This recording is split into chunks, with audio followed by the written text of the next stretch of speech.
देखो बेटा, अब जो स्टार्ट करें, today we are discuss about the union and territories.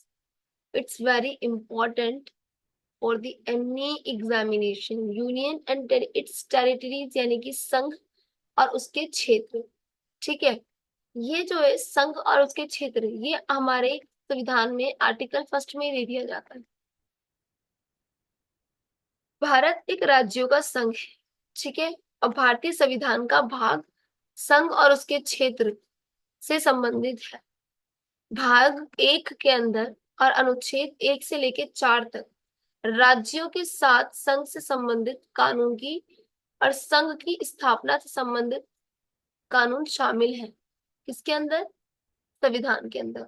संविधान में आर्टिकल 1 में ही दे दिया गया है संघ से संबंधित कानूनों को. ये भारत के संघ के भीतर राज्यों की सीमाओं को बनाने और नाम बदलने के कानून से भी संबंधित है. जैसे हमने 12th क्लास में पढ़ा था CIS के बारे में. CIS स्वतंत्र राष्ट्रों का राष्ट्रकुल. तो इसी प्रकार से इस आर्टिकल के अंदर लिखा हुआ है कि राज्यों को बनाने और नाम बदलने से संबंधित कानून भी इसी में ही है. राज्यों को सीमाओं को कौन बनाता है? स्वतंत्र राष्ट्रों का राष्ट्रकुल. क्यों? जैसे कि कोई भी राज्य, जैसे आंध्र प्रदेश को अलग कर दिया गया था ना, तो भाषाई आधार पर करा गया था, है ना. तो इसी तरीके से जैसे कि असम से सारे राज्य अलग हुए थे, मिजोरम, है ना, और आपका अरुणाचल प्रदेश, सब भाषाई आधार पर हुए थे. तो ये सीमाओं को बनाने और उसके नाम बदलने के कानून से संबंधित है. इसका एक ताजा उदाहरण है, जैसे उदाहरण इसका जम्मू कश्मीर और लद्दाख के निर्माण में देखा जा सकता है, जिसे भारत संघ के भीतर स्थापना अपनी स्थिति को बदलना शामिल है. जैसे जम्मू और कश्मीर और लद्दाख का निर्माण है, तीनों स्टेट्स अलग है. ठीक है. इसी प्रकार से संघ और उसके क्षेत्र के बारे में हम अध्ययन करेंगे. ठीक है, अलग अलग. देन होप सो यहाँ तक समझ में आया होगा. ठीक है, आ जाते हैं आप नेक्स्ट पर.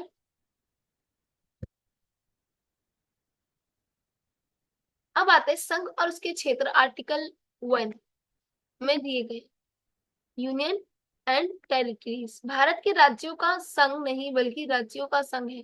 मतलब भारत राज्यों का संघ नहीं है बल्कि राज्यों का संघ हुआ. 1 मिनट. इसका मतलब ये है, भारत कोई राज्यों का समूह नहीं है. यह लिखना है समूह. ठीक है, संघ नहीं. राज्यों का समूह नहीं है, राज्यों का संघ है. पहली अनुसूची में निर्दिष्ट दिया हुआ है राज्य और क्षेत्र के बारे में.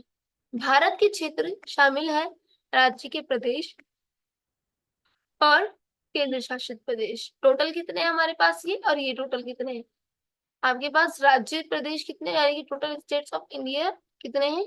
28. और केंद्र शासित कितने हैं? 8. ठीक है.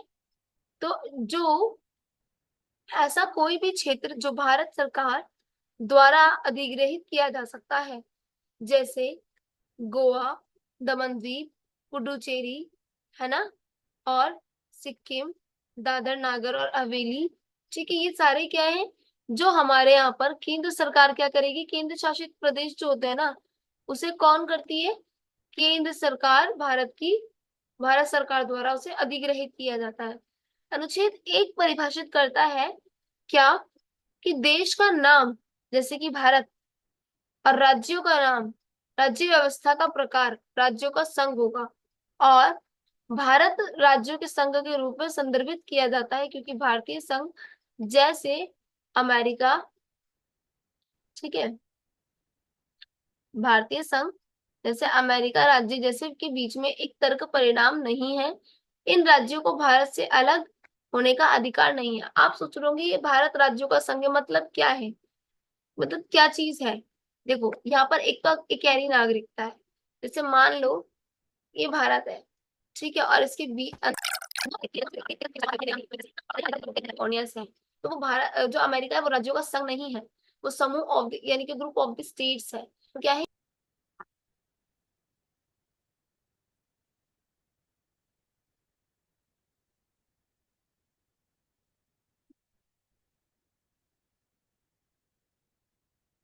एक मिनट।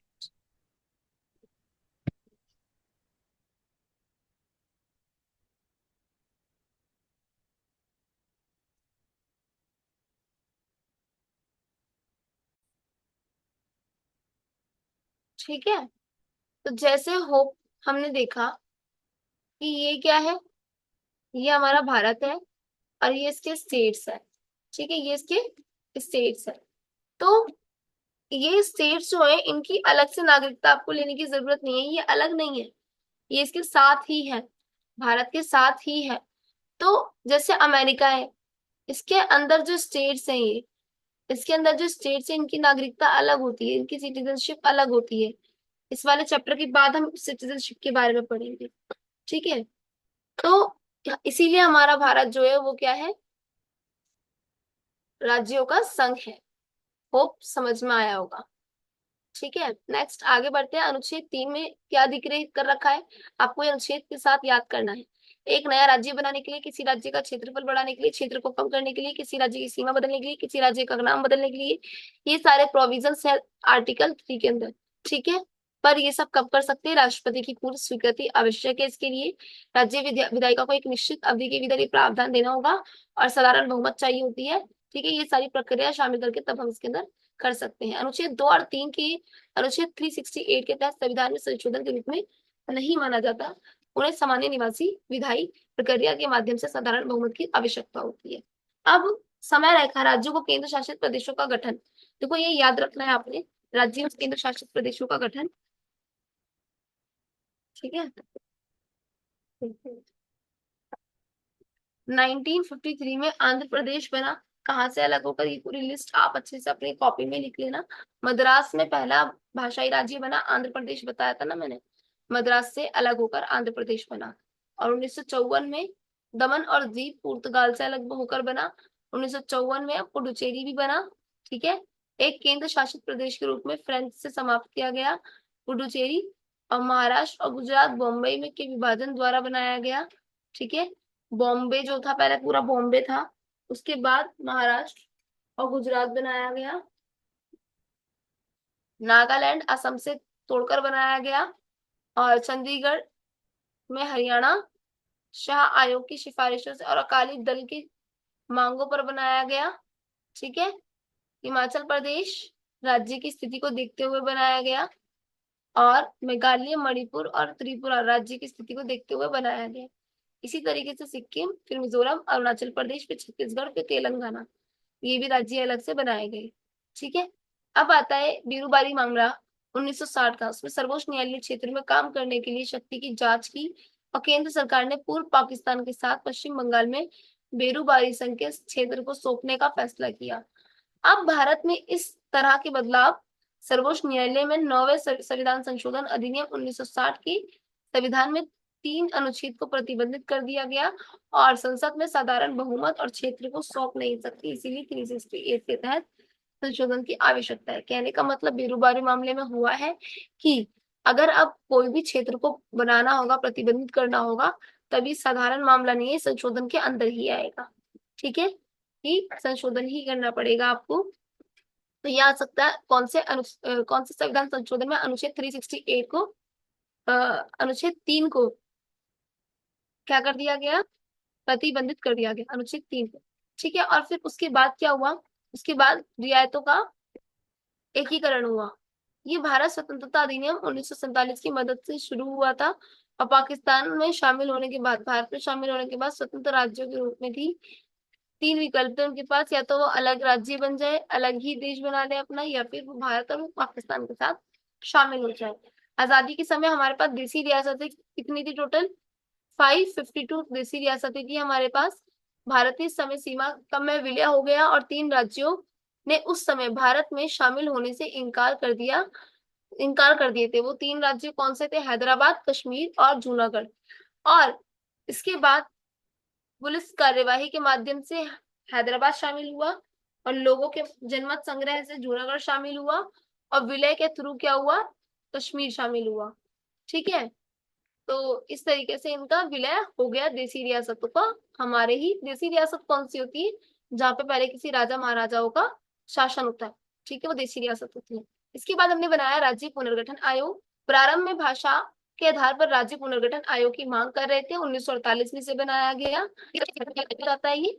और 1948 में जवाहरलाल नेहरू, सरदार वल्लभ भाई पटेल और सीतारमैया के साथ जेपीवी समिति का गठन भी किया गया, जिसमें पुनर्गठन के आधार के रूप में भाषा को खारिज कर दिया गया। और अक्टूबर 1953 या 56 के दिनों की भूख हड़ताल पर गांधीवादी कार्यकर्ता पोटी श्री रामालू की मौत के कारण हुए आंदोलन के कारण जो आपका 1953 में 56 दिनों की भूख की हड़ताल बैठे थे, क्या क्या नाम था उनका, पोटी श्री रामुलू। और उनकी मौत के कारण आंदोलन जो था वो आंध्र प्रदेश बनाने के लिए मजबूर हो गए, इसीलिए मद्रास से आंध्र प्रदेश पहला राज्य बना 1953 में। अभी हमने लिस्ट पढ़ी थी ना ऊपर। 1953 में फिर फजल अली के एम पडिक्कर और एचएन कुरुंजू ने राज्य पुनर्गठन आयोग के लिए फजल अली आयोग नियुक्त किया। और फजल अली आयोग ने राज्य पुनर्गठन आयोग को दौरान 4 कारकों में विचार करने की सिफारिश की कि भारत की एकता और सुरक्षा बनी रहे, भाषाई संस्कृति एकरूपता रहे और आर्थिक वित्तीय प्रशासन के लिए विचार राष्ट्र और लोगों का कल्याण रहे। ठीक है, राज्य पुनर्गठन आयोग 1956 में बनाया गया था, जिसके कारण 14 राज्यों और केंद्र शासित प्रदेशों का गठन हुआ। सबसे पहले हमारे पास कितने राज्य थे 1956 तक, कितने राज्य थे, 14 थे। और केंद्र शासित कितने थे, 6 प्रदेश थे। अब इन 14 राज्यों में आंध्र प्रदेश, असम, बिहार, बॉम्बे और जम्मू कश्मीर और केरल, मध्य प्रदेश, पश्चिम बंगाल के साथ 6 केंद्र शासित प्रदेश दिल्ली, हिमाचल, अंडमान निकोबार और लक्षद्वीप, मिनिकॉय और त्रिपुरा और आमंडी द्वीप, मणिपुर आदि शामिल था। ठीक है, तो ये सारे देश हमने 6 के साथ शामिल कर दिए। देन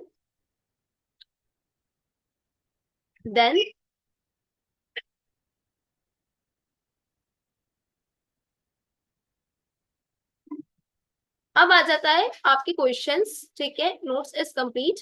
सो पहला क्वेश्चन है, इट्स वेरी इंपॉर्टेंट क्वेश्चंस। ठीक है, संघ और उसके क्षेत्र में से द्वार द्वीप भारत के किस राज्य या केंद्र शासित प्रदेश में स्थित है? कौन सा द्वीप? द्वार द्वीप। तो द्वार द्वीप कहाँ पर है? लक्षद्वीप, गोवा, अंडमान निकोबार। उपयुक्त में से एक से अधिक या उपयुक्त में से कोई सा नहीं। तो इसका सही आंसर है गोवा। द्वार द्वीप भारत के किस राज्य में स्थित है? गोवा के अंदर है। क्यों है गोवा आंसर इसका, ये देख लेते हैं। द्वार द्वीप भारत के गोवा में मंडोवी नदी पर स्थित छोटा द्वीप है, याद रखना। और ये गोवा के कुछ बसे हुए द्वीपों में से एक है और अपनी प्रकृति और सुंदरता पुरानी दुनिया के आकर्षण के लिए जाना जाता है। गोवा पश्चिम भारत का एक राज्य है जो अपने समुद्र तट और रात्रि जीवन और पुर्तगाली प्रभावित वास्तुकला के लिए जाना जाता है। लोकप्रिय पर्यटन है, दुनिया भर पर्यटकों को आकर्षित करता है। ठीक है, और लक्षद्वीप भारत के पश्चिमी तट पर है, द्वीपों का समूह है, इसीलिए ये मूंगा चट्टानों के लिए जाना जाता है। द्वीप यहाँ पर नहीं है। तो भारत के लिए केंद्र शासित प्रदेश है, केंद्र सरकार द्वारा शासित होता है ना। तो अंडमान निकोबार इसका आंसर है। क्यों नहीं है? अंडमान निकोबार द्वीप समूह भारत के पूर्वी तट के करीब बंगाल की खाड़ी में स्थित द्वीपों का एक समूह है। ठीक है, और ये वनस्पति और जीवों के लिए जाना जाता है। उड़ीसा भी इसका आंसर नहीं है, क्योंकि वो पूर्वी भारत का एक राज्य है जो मंदिर और समुद्र तटों के लिए आदिवासी संस्कृति के लिए जाना जाता है। और इसमें कोई तट भी नहीं है, तटीय द्वीप भी नहीं है। ठीक है, आंसर क्वेश्चन आ जाता है सेकंड पर। ठीक है, भारत की संसद किसी भी राज्य के क्षेत्र से अलग करके या किसी राज्य के हिस्से के रूप में किसी भी क्षेत्र को एकीकृत करके एक नया राज्य बना सकती है। इस संबंध में बताओ, राष्ट्रपति की पूर्व सिफारिश के बाद। तो हाँ, राष्ट्रपति की पूर्व सिफारिश के बाद। राष्ट्रपति की सिफारिश पर जिन्हें आमतौर पर विधायक को राज्य विधानमंडल भेजना पड़ता है, विधायक को प्रस्तावित परिवर्तनों से प्रभावित होने वाले हैं, संसद में विशेष बहुमत और आधे से अधिक राज्यों द्वारा अनुसमर्थन के लिए। तो ये तो नहीं है ना। अब इसका आंसर देखते हैं क्या है। ऑप्शन कि देखो ये ना, कि ये भी नहीं है और आपका ये भी नहीं है। तो आपका आंसर क्या है बेटा? आंसर क्या रहेगा फिर आपका? केवल एक। अब केवल एक आपका आंसर क्यों है, और ये क्वेश्चन अपनी कॉपी में करते चले। ठीक है, तो ये आपका आंसर क्यों है, why is this your answer? इसका एक्सप्लेनेशन जान लेते हैं। ठीक है, क्योंकि राज्यों को पुनर्गठित करने के लिए संसद में शक्ति जो है वो अनुच्छेद 3 के अंदर दी गई है, और उसमें लिखा हुआ है क्या, कि राष्ट्रपति की पूर्व से बने दोनों पॉइंट नहीं है नीचे के। ठीक है, क्वेश्चन 3,